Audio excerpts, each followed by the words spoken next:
ये अभी तक कितनी कोई गाड़ियां आपने तहवील मिली है या नहीं ली है? और वैसे एनसीपी गाड़ियाँ भी टीवील मिली है पहले।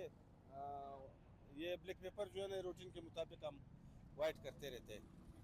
अच्छा, ये पूरे शहर में या आपने स्पेसिफिकली किया है? नहीं, पूरे शहर में है। अच्छा अच्छा। आम तासुर ये है, आप नाराज न हो। आप अक्सर कहते हैं कि जी कस्टम वाले, पुलिस वाले, एक्साइज वाले ये खुद चलाते हैं एनसीपी गाड़ियां। इसमें कहाँ तक हकीकत है? कोई आपके हाथ आ रहे हैं?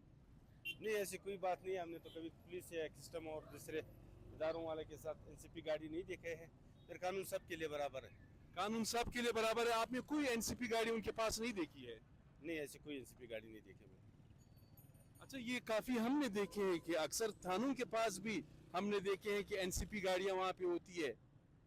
मतलब एनसीपी गाड़ी जो पकड़े जाती है वो तो ऑलरेडी कानून में ही होता है। अच्छा, पुलिस वाले नहीं चलाते हैं? पुलिस वाले नहीं चलाते। आपकी बात पर एतमाद करना चाहिए।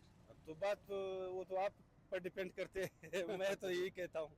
नहीं नहीं, हम जरूर इत्मीनान करेंगे, क्यों नहीं करेंगे। You are doing a great job, ये तो अच्छी बात है। Thank you. ये अच्छी बात है, लेकिन ये है कि लोगों का एक डाउट है। बस ये डाउट तो अब यार किसी का अपना कॉन्सेप्ट है। हम तो इस तरह नहीं कह सकते। कोई कुछ भी कह सकते हैं, लेकिन ऐसी कोई वो नहीं है। आप कहते हैं कि कोई एनसीपी गाड़ी नहीं चला रहा है, नहीं, न कस्टम, न एक्साइज, न पुलिस वाले। नहीं। बिल्कुल क्लियर बात है। ये बिल्कुल क्लियर है। अच्छा, आप यहाँ पे खड़े सिर्फ सिविलियंस को पकड़ रहे हैं या अपने लोगों को भी? नहीं, सबको पूछना तो सबसे है। Thank you.